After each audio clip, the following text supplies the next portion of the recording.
And speaking of pathetic, let's stick with that theme, shall we? Let's talk about Hulk Hogan. They had The Rock on Raw for the big Netflix debut on Monday. They had John Cena back on TV. They had The Undertaker riding his motorcycle around the ring and doing his little fisting ritual. And then they trotted out Hulk Hogan to promote his new Real American beer, one of their new sponsors, which they now own a minority stake in, by the way. So they even have a couple of logos for it printed on the canvas, so we have to look at it every week. Still not going to get me to drink it, but they are officially business partners now, so that's why Hogan was there. At least Undertaker was on the very first episode of Raw, so it was a neat little full circle moment to have him on the first show here streaming. Hogan walks out there in the Intuit Don't Call Me Silverdome with Jimmy Hart, who's waving the American flag. Hogan could barely move. He was walking with the Tanahashi knees. Now, I will always sing along with Real American because it's the best wrestling theme song of all time. You could fight me on that if you want to, but you would be wrong. But from the moment he stumbled out there, the fans in Los Angeles, they booed this man out of the building. 17,000 fans serenaded the biggest star in the history of the business with boos, so loud that you would think the Lakers just got blown out in the NBA Finals. "I've been in this business for 40 years, he said, and the boos grew louder. "I've had a lot of tag team partners, brother, in my day, but none better than you, the fans," right? They weren't buying his bullshit. And they booed even louder. The funniest part was him putting over the move to Netflix, with all of the Netflix executives there live in the audience, calling them WWE's best tag team partner of all time, and the boos just raining down. Then he started plugging his beer, which is the real reason that he was there, and that went over about as well as most of his opponents did during his career. Then he did his usual shtick, and he posed. Even more boos. These people sent a message, loud and clear. They don't give a fuck about Hulk Hogan. Nor do they have any interest in seeing him cut the same promo that he has been cutting for 40 years. And also, you got to keep in mind, I'm sure there's a decent number of people at these shows. They didn't grow up with Hogan. So to them, they don't even recognize how big of a star he really is. He's just the old guy who looks like a cartoon character who comes out there with the saggy arms because he doesn't have the 24-inch pythons anymore and can barely move. So for them, Hogan, he doesn't hold any sort of, great reverence to them. They don't look at him and go, "Oh my God, it's Hulk Hogan." They probably know who he is. But I'm sure there's a decent number of people in the crowd who don't look at him in the way that other people would who might have grown up watching him. And it's sad, guys like Hogan and Ric Flair, really at this point, they should be wrestling royalty. And they're still with us. So many of their peers, they're not around anymore. They're long gone.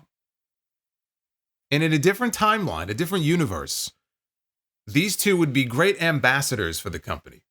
But all they have done over the years since they retired is taint their legacies and embarrass themselves. Flair would get a better reception than Hogan would if he walked out there. I have no doubt about that. Just like he did in AEW.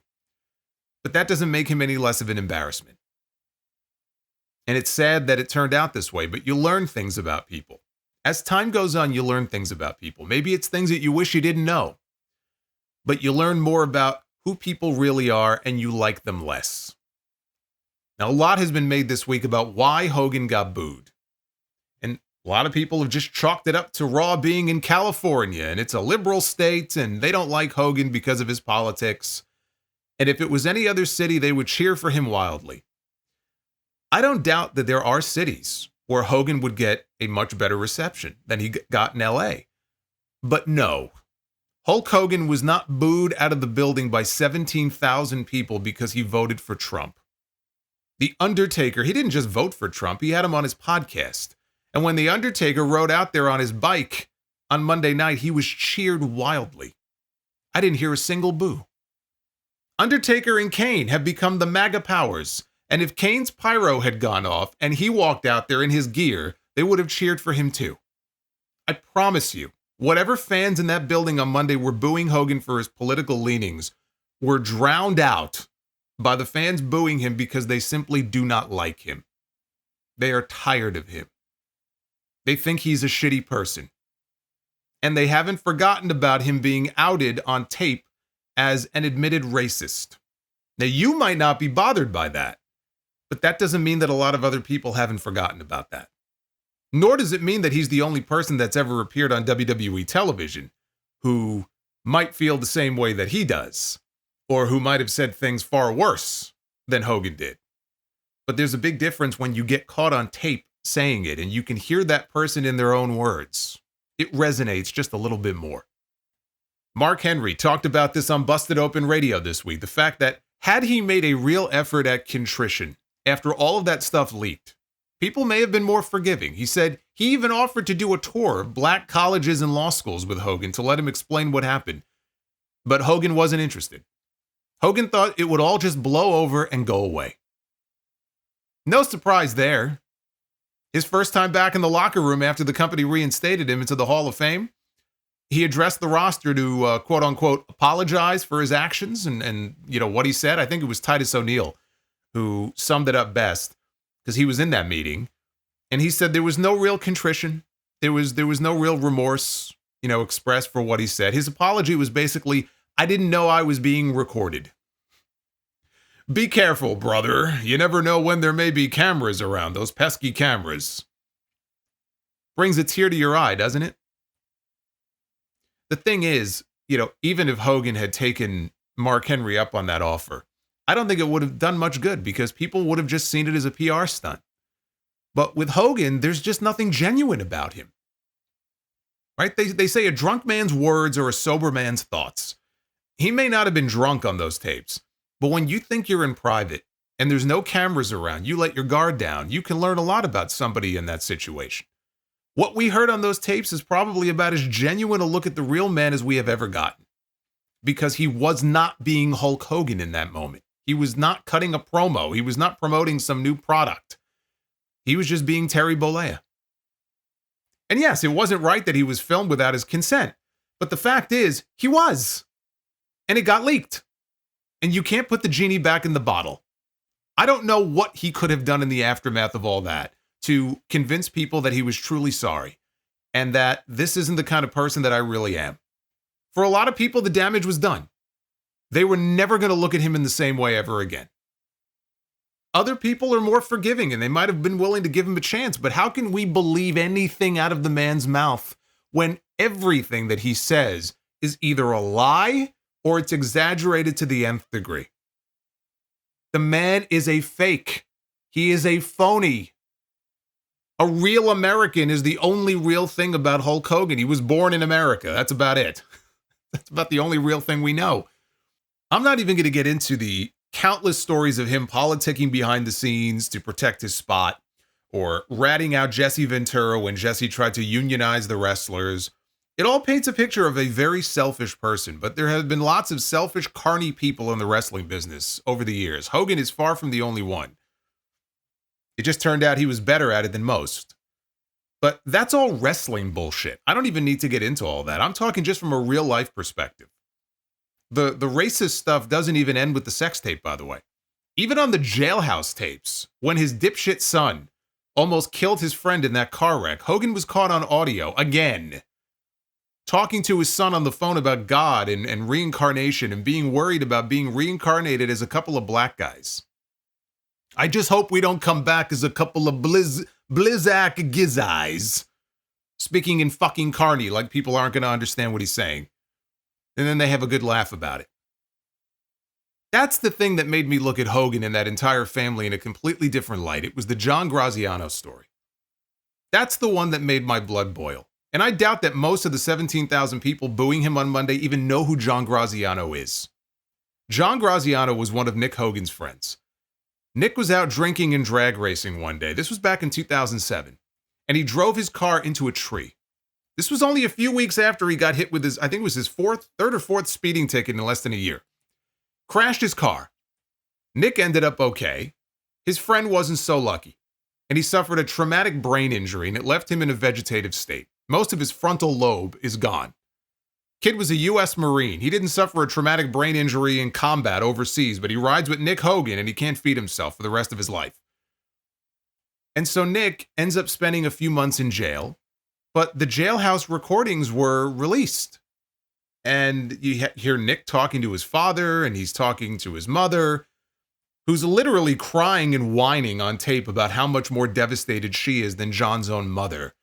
Like she's the real victim here. Oh, I'm the real victim. I mean, literally, that's what she sounds like on this day. I'm at the beach, and it's not the same. You're not here with me at the beach.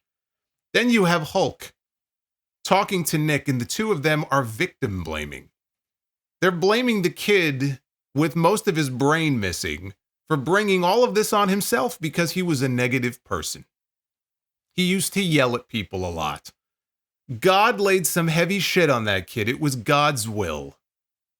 Before they then start talking about how as soon as Nick walks free, he wants his dad to set him up with his own reality show. They're going to call it Reality, and they're going to follow him around as he tries to piece his life back together. I mean, these people are sick. The whole lot of them. These people are shameless. That's where I realized it's not just some dumb reality show, because Hogan Knows Best, I think, was on at the time. These really are just terrible people. So there are lots of reasons for people to boo Hulk Hogan, just like they did at WrestleMania in Tampa, when they dressed him up as a pirate next to Titus O'Neil. And for those of you who can't read a fucking calendar, that was long before people knew about his politics. So what was the excuse then? Why were they booing him then? Let's not pretend like this is the first time that he's been booed by a crowd. It's not. And it won't be the last if they continue to trot him out there. Now we have conflicting reports about whether or not we're going to see him again on TV. WrestleVotes, Backstage Pass, says that WWE learned their lesson on Monday. And going forward, they're going to be doing, documentary interviews with him, and they may feature him in commercials, right? He's in the latest commercial for the next Saturday night's main event. But we may not see him as often when it comes to live appearances. How did they not see this coming? Like, I imagine it was part of the sponsorship deal they made that he has to go out there live and promote the beer. But they should have known that it was probably going to get ugly out there. Like, to be a fly on the wall at that gorilla position when he walked out there. That would have been something. Now you have Fightful Select also reporting that now WWE is reevaluating how they might use Hogan in conjunction with their Real American Beer sponsorship, including pitches for other talent to serve as the endorsement face. Because they realize that this guy, as the face of this fucking brand, is just toxic as shit. And so they're actually considering other talents on the roster to be the face of Real American Beer. Why taint your talent by putting their face on this garbage?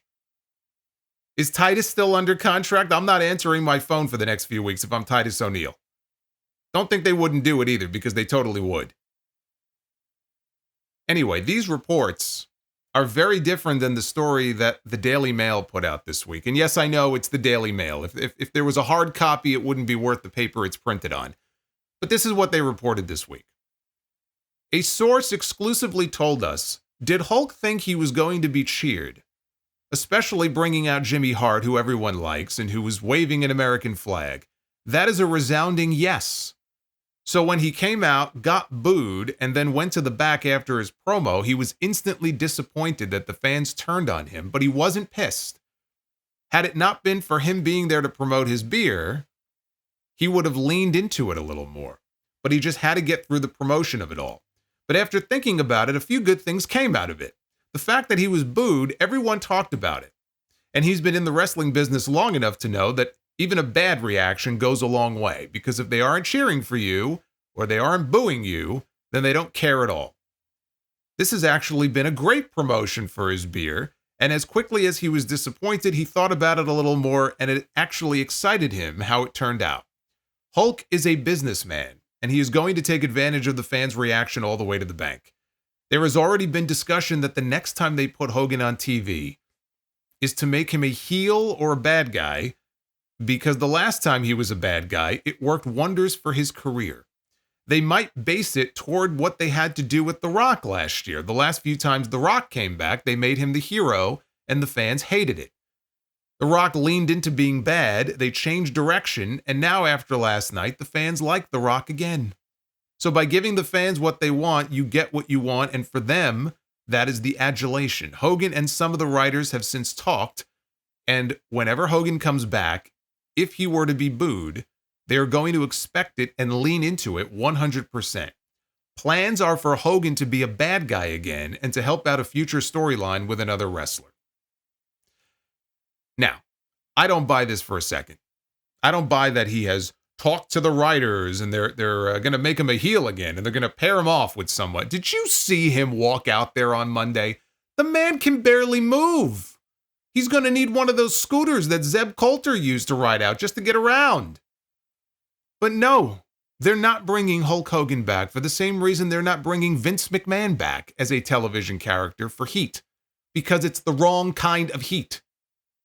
Vince McMahon is the greatest promoter in the history of the business, right? Definitely the most successful. He built an empire for himself off the backs of a lot of different people, but he built an empire. Hulk Hogan is the biggest star in the history of the business. The Rock went on to become a much bigger name outside of it than Hogan ever did, but Hogan is still the biggest name. And I came up as a fan when Vince was pushing Hulkamania and telling everybody, all the little kids, to eat their vitamins. I have a lot of fond memories of that golden age of wrestling. And hey, I'll even put the guy over. Find me another wrestler who put one company on his back as a babyface, the way he did in the 80s, and then turned around and did the same thing for another company in the 90s, but as a heel. You can't, because they don't exist. Hogan is the only one. No one can deny him his place in history. But I can also sit here and tell you that those are two people that I have no interest in ever seeing grace my television screen ever again. And clearly, I'm not the only one who feels that way. And all I could say is if only Jesse Ventura was back on commentary for that show on Monday. Oh, the field day he would have had with that segment on commentary.